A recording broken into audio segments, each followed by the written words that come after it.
Hey guys, Aaron here, and today I have another fountain pen review.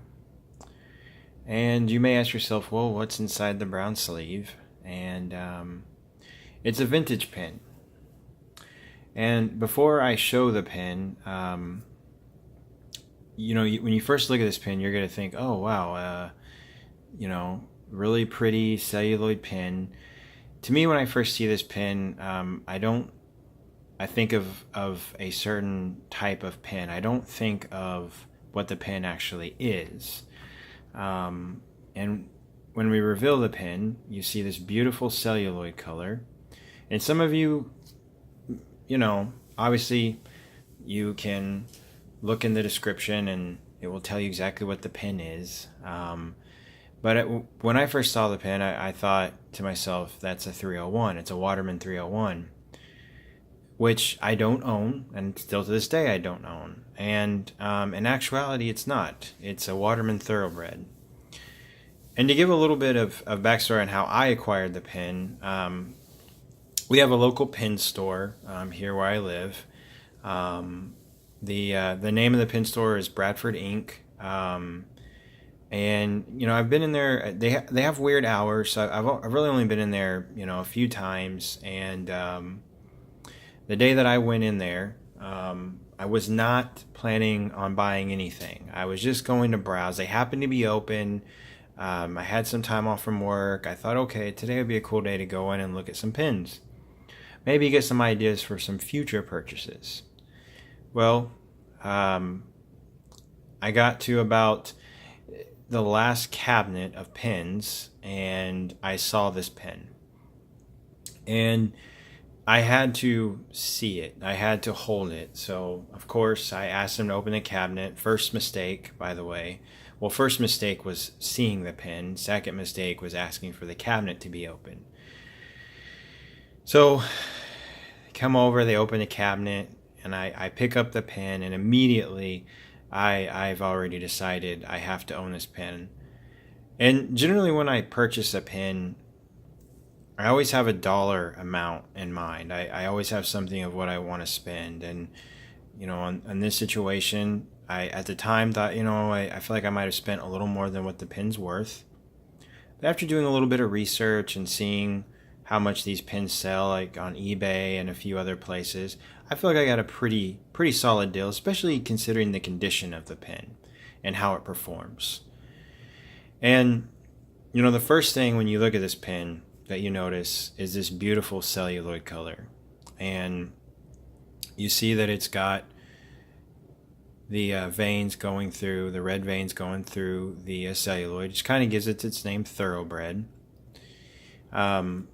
And one thing, there's not a lot of history out there about this pen, and I was going to cover, at least what I know about it.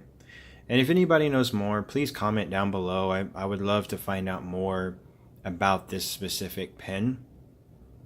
But what I do know about it is the production for the pen started about the end of the 1930s, and it really wasn't in production for very long.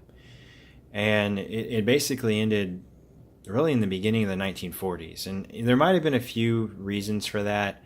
I have seen this same pen with markings where I'm assuming it would have been sold for the Canadian community, where the nibs branded Canada. I've seen them with England on them. This pen happens to have neither one of those, so I'm assuming it was probably offered to the American community.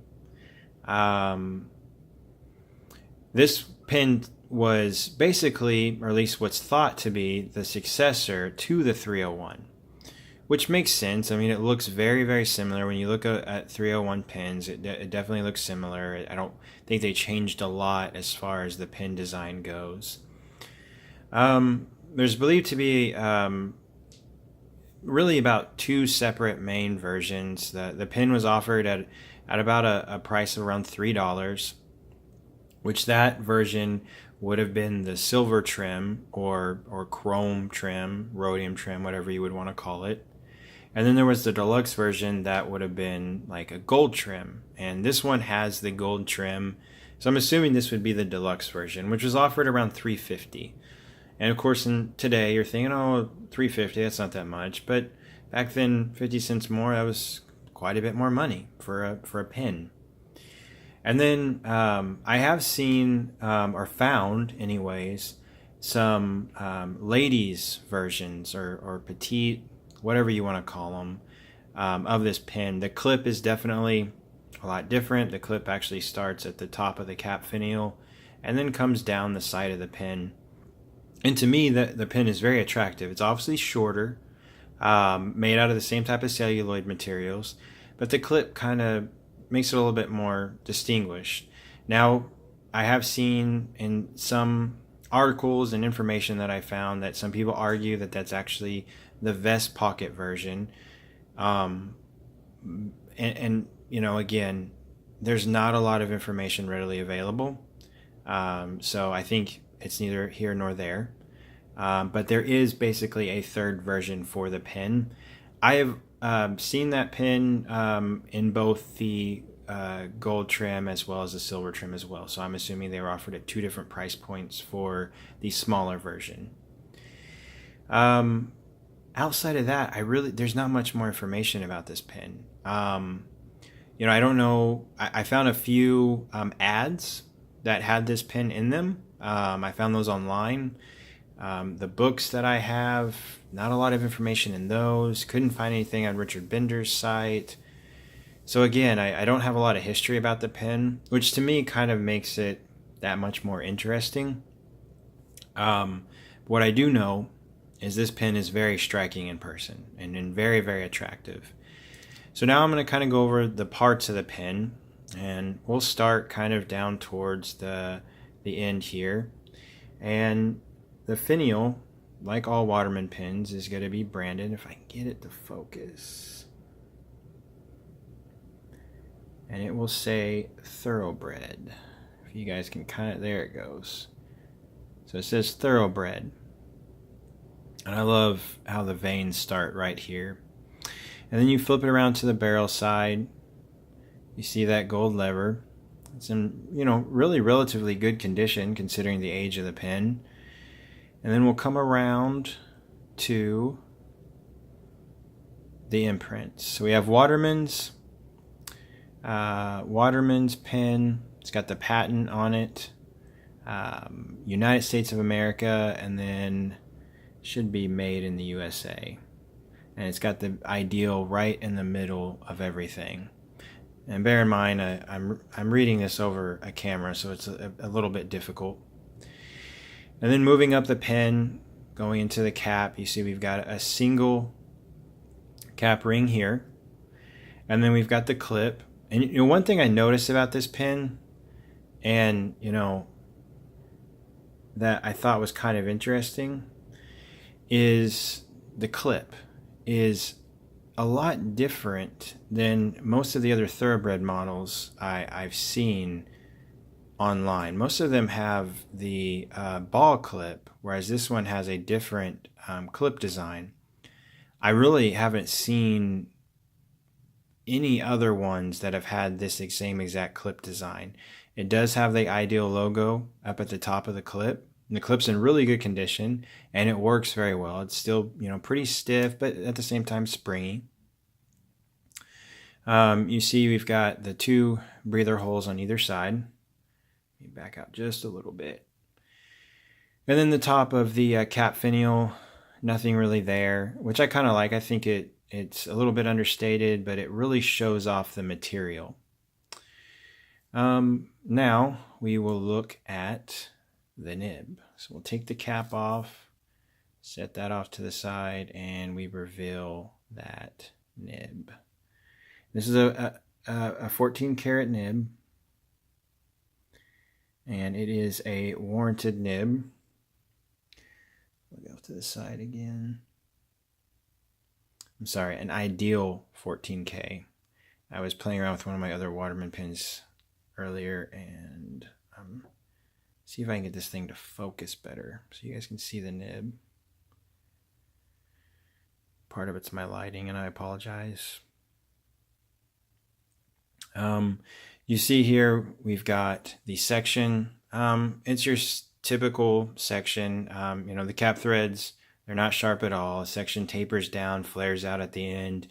Again, I normally hold my pen, right back here. So not uncomfortable at all. Don't typically, hold right on the section very often.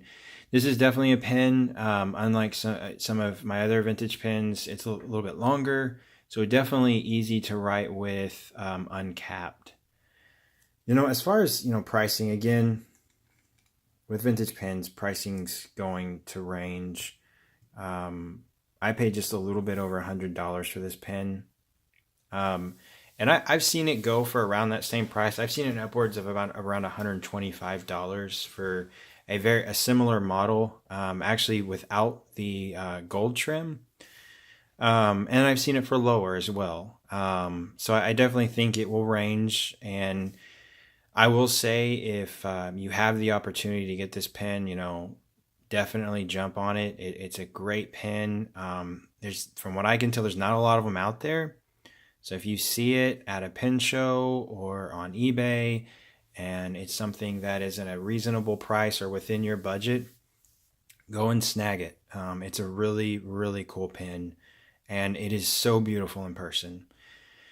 So up next, I am going to do a writing sample for you guys, and I'm going to try and make sure that I keep it on the same video so it's not confusing. And then I'll be done. So hopefully I'll see you guys here in just a moment. All right, guys, I'm back. So I had to pull out my little calligraphy notebook because, I could use like my Clairefontaine paper or a Rhodia dot pad, but why not use some calligraphy paper?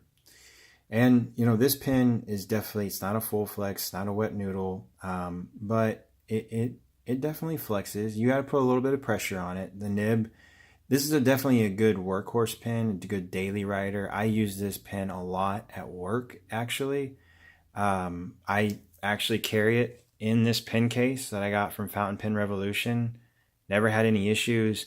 With some of my fountain pens, if I put them inside of my backpack, especially my vintage ones, if I'm not cognitive and not slinging around my backpack, occasionally, get a little bit of leakage into the cap. This pen, never have I had any issues, which I like that about it. So again, this is a Waterman's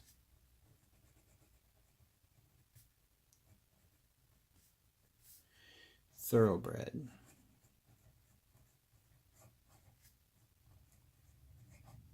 And it's giving a lot of feedback right now. Granted, it's this paper.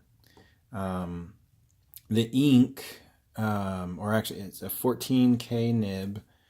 And the ink is, I had to think for a minute, Waterman's.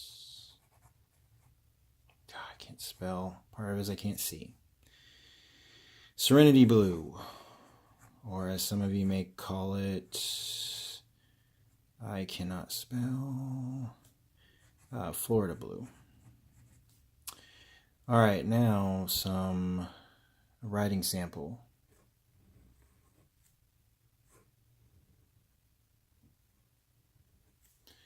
Trying to do a little bit of flexing. Bear in mind, I am not by any means an expert.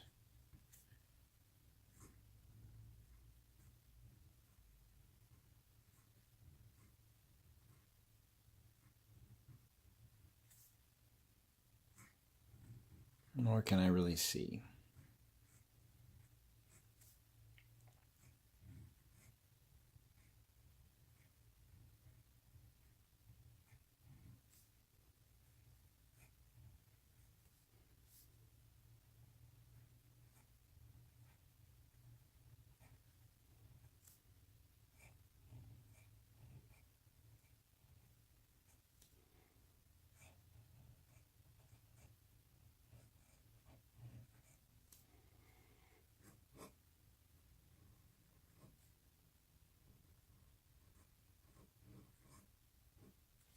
do much flexing on the last one, and it's like I'm all over the place on the paper. This pin's awesome. I mean, I love this pin. I mean, you can get a really fine line, and then obviously with just a tiny bit of pressure, it gets fatter. So you got fine, medium, and then it just keeps going up from there, and it got a little bit of railroading. It's not, like I said, it's not a wet noodle, but you can definitely get some character with your writing. It's one thing I love about Waterman pens. The nibs are amazing. Very enjoyable pen to write with, very expressive. I mean, I can't really say much more about the pen. This is one of the few pens that when I talk about it and I say, what do you like about it? What do you not like about it? Well, what do I like about it? I like everything about it. I love the color. I love the material. What do I not like? I can't think of anything. It's one of my favorite vintage pens. It's that simple. I wouldn't have bought it that day if I didn't think that I would love this pen. I wouldn't have bought it that day. I might have actually some better writing samples for when I use this pen. This is just me messing around. But actually here you can see, just some of the lettering and stuff. I mean, again, you can really, you can definitely get some flexing out of this pen. And guys, that's really all I have. I wish I had more history on the pen. If anybody knows more about it, I am someone that loves to learn about the pens that I own and know more about them, not just about how to use it, but I love the history behind fountain pens, and especially a pen brand like Waterman. I wish there was a little bit more readily available history on this specific pen. But other than that, guys, this is it for my review. I'm going to keep trying to put these out every few days. My video quality, I'm working on it, guys. I'm working on making sure I've got this thing in landscape mode. My next review is going to be a more modern pen. I actually have a few that I've ordered that are on their way right now. I have tons of pens though that I want to review. So my next one's going to be more modern pen, and I'm going to bounce back and forth. I have vintage ones I want to do as well. But hey, give me a thumbs up, hit the like button, and subscribe, guys. Comment whatever you guys want to see, stuff like that. I'm trying to think of a good video that kind of will tell you guys why I got into fountain pens and why I love collecting fountain pens. Haven't yet kind of got that, and I have a tendency to ramble on, so I don't know how I'm going to do that video yet. But hey, I hope everyone has a great week. If I don't put out another video before then, see you guys later.